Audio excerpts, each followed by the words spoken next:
Speed yellow has been part of the Porsche palette for decades, and few colors suited GT3 quite as naturally.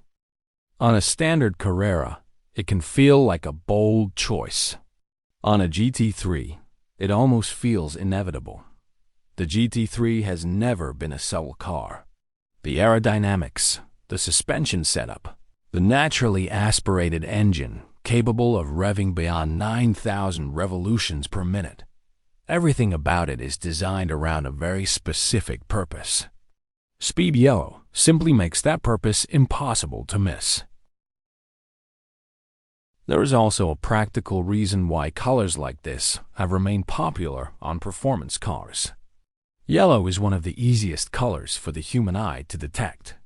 Long before someone notices the center lock wheels or the details of the front bumper, they notice the car itself. The color changes the proportions of the GT3 as well. The surfaces appear larger, the wheel arches more pronounced, and the aerodynamic elements stand out more clearly. The same car in a neutral color often looks more restrained. In speed yellow, every feature becomes part of the visual statement. Living with the color is a different matter. Attention comes with the package.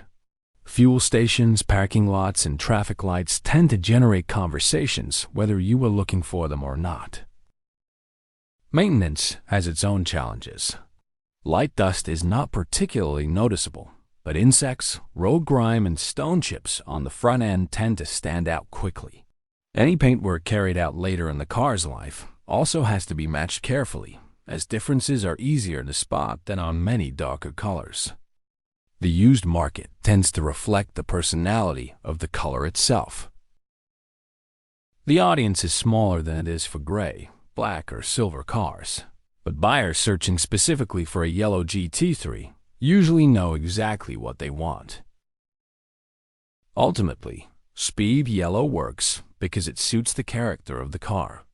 The GT3 was never intended to blend into the background, and this color makes no attempt to hide that fact.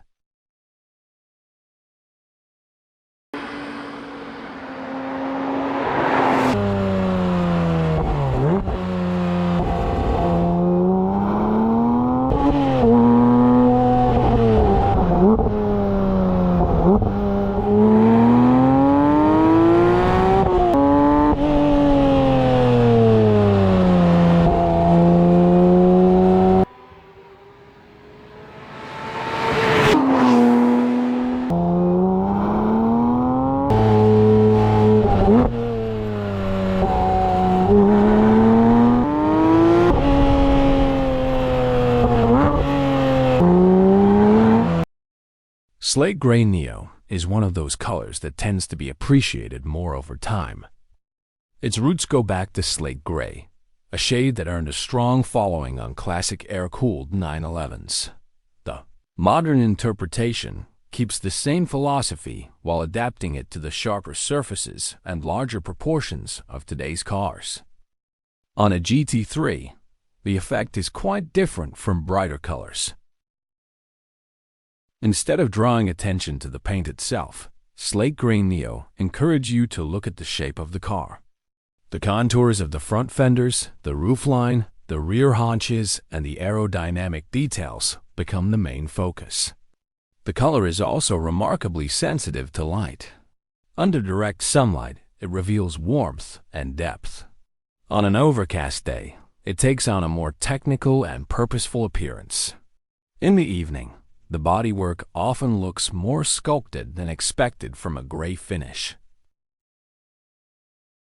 Many long-term Porsche enthusiasts eventually develop an appreciation for colors like this. The attraction isn't necessarily understatement. It's often an interest in the design itself. There are practical benefits too. Dust is less obvious. Light dirt is easier to live with, and small imperfections tend to remain less noticeable than they would on black or very bright colors. The trade-off is visual drama. A GT3 in speed yellow or guards red announces itself immediately. Slate Grey Neo asks for a second look. Some buyers see that as a disadvantage. Others consider it one of the color's strongest qualities. It is also one of the shades that seems likely to age well. Automotive fashion changes constantly, but certain grays have remained relevant across multiple generations of sports cars. On the latest GT3, Slate Grey Neo feels particularly appropriate because it allows the engineering and the design to speak for themselves.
Blue has occupied a special place in Porsche history for a very long time.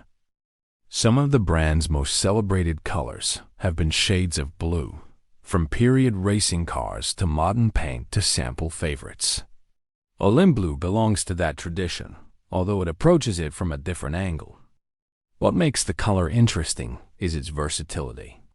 In bright sunlight, it feels energetic and vibrant. Under softer light, it becomes deeper and more sophisticated. The character of the car changes noticeably throughout the day, often more than photographs suggest. That last point is important because Olympblue is not an easy color to capture accurately. Depending on the camera, the weather, and the surrounding environment, it can appear quite different from reality. Many owners discover that photographs rarely tell the whole story. On the GT3, the color works particularly well with the black aerodynamic elements. The contrast highlights the functional parts of the car without overwhelming the overall design. The type of buyer attracted to blue Porsches has always been interesting. Blue tends to appeal to people looking for something more distinctive than gray, silver, or black, while remaining less conspicuous than yellow, orange, or bright green. As a result, it occupies a middle ground that relatively few colors manage successfully. There are practical advantages as well. The color generally hides minor dirt reasonably well, and its appeal tends to remain broad enough to make resale straightforward. Perhaps the most appealing aspect of Olympblue is that it gives the GT3 a slightly different personality. The car remains every bit as focused and capable, but the visual impression becomes more approachable and less aggressive. That balance is part of what makes the color work so well.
Few colors are more closely associated with Porsche than Guard's red. For many people, the image of a Porsche 911 is still a red one. Decades of magazine covers, advertisements, posters, and motorsport photography helped establish that connection long before the current generation arrived. Even today, Guards Red remains one of the defining Porsche colors. Part of its appeal comes from its simplicity. Modern paint technology often relies on metallic finishes, pearl effects, and increasingly complex pigments. Guards Red does none of that. It is direct, uncomplicated, and immediately recognizable. On the GT3, the effect is striking. The shape of the 911 has always relied on strong curves and simple proportions. Guards Red emphasizes those qualities particularly well. The front fenders become more prominent, the rear bodywork gains presence, and the overall silhouette appears more athletic. The color also creates a visual link between generations. A modern GT3 and an air-cooled 911 from the 1980s may be separated by decades of engineering development, but Guards Red feels completely natural on both. Very few colors can claim that level of continuity. There are disadvantages, of course. The color attracts attention almost everywhere, and over time, it can reveal stone chips and imperfections more readily than some neutral alternatives. There is also the question of exclusivity. Guards Red is famous precisely because so many people have chosen it over the years. Yet that familiarity is also part of its appeal. Some colors become fashionable for a few years before disappearing from configurators and classified listings. Guards Red has survived generation after generation because it consistently suits the shape and character of the 911. For many enthusiasts, it remains the benchmark against which every other Porsche color is judged. So those are four very different interpretations of the latest Porsche 911 GT3 Cabriolet. If you were signing the order form today, which one would you choose? Speed Yellow, Slate Grey Neo, Olympblue, or Guards Red? Let me know in the comments.